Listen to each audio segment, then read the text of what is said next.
Hello, St John's, and welcome back for another chapter of the Roman Mysteries. Avitus might recognise the three of us from the graveyard yesterday, Flavia began. But if I pinned my hair up and put on a nice stola and went with Lupus, I don't think he'd recognise me. The four of them were sitting on the marble bench in Flavia's garden while she told them her plan to find out more about Avitus, the man they had seen weeping in the graveyard. A disguise, cried Jonathan. What a good idea. Flavia explained the rest of her plan and the others agreed it was a clever one.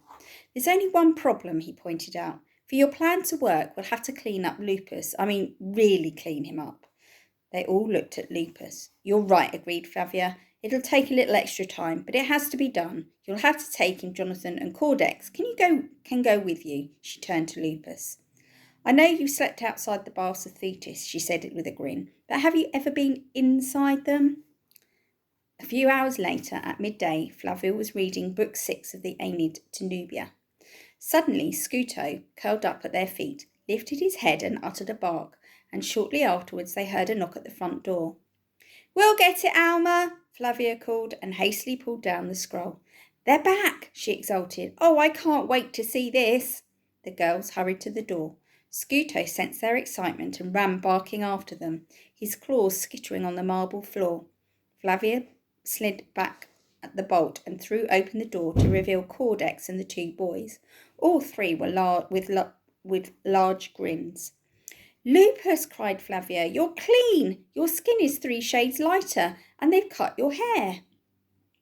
Shaved it more like, said Jonathan, patting Lupus' fuzzy stubble. His head was crawling with nits. Even that old tunic looks cleaner, marvelled Flavia. They cleaned and pressed our clothes while we were in the bath, said Jonathan, stepping into the atrium. Show them your hands, Lupus.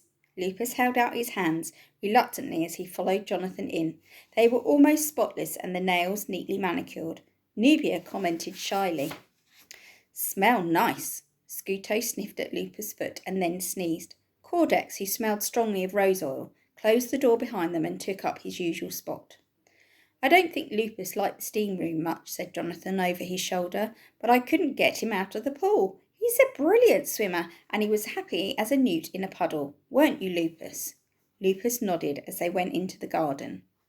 You're not limping any more, cried Flavia. We both had a long massage, said Jonathan. I thought it might ease his aches and bruises. And did it? Flavia asked Lupus.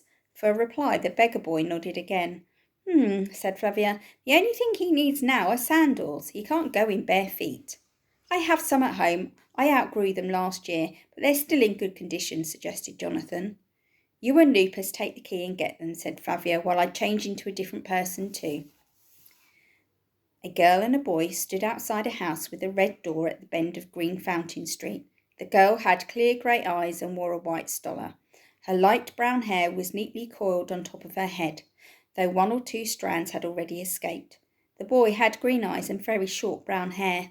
His tunic was faded but clean. Both wore bullers around their neck, marking them out as freeborn.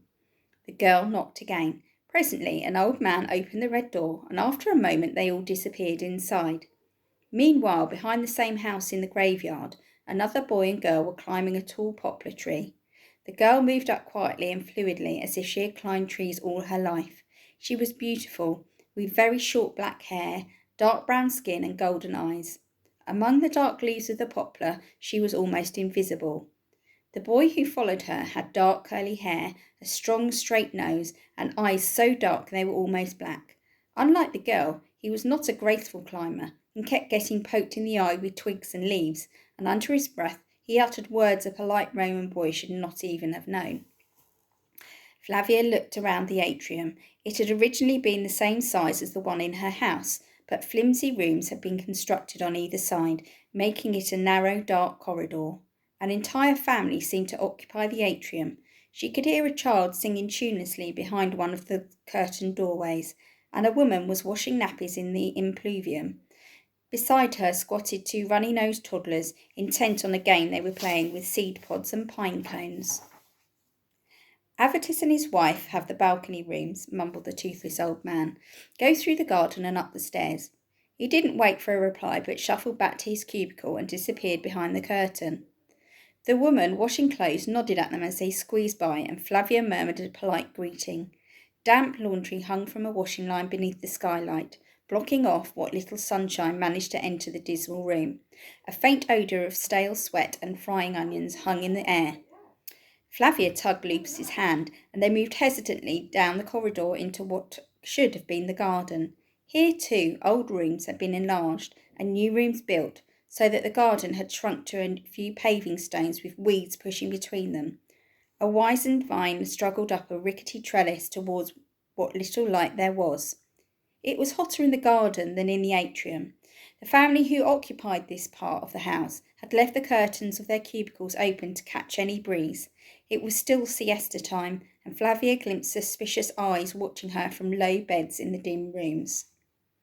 As she and Lupus started up the stairs, a young woman in a black stola appeared in the balcony above them. She had a long nose and small mouth, and large, moist brown eyes.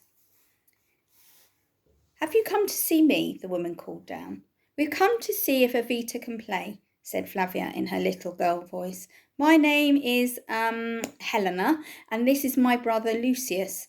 We have just returned from a voyage." "Oh," cried the woman, and then said, "You'd better come up."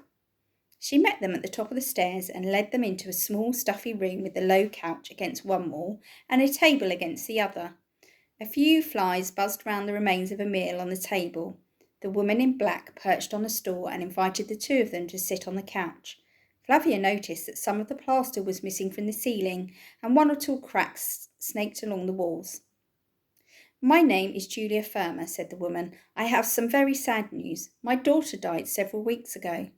Lupus burst into tears, quite convincingly, Flavia thought. She pretended to pat him consolingly. Then she said to Julia, "But Avita always seemed so healthy."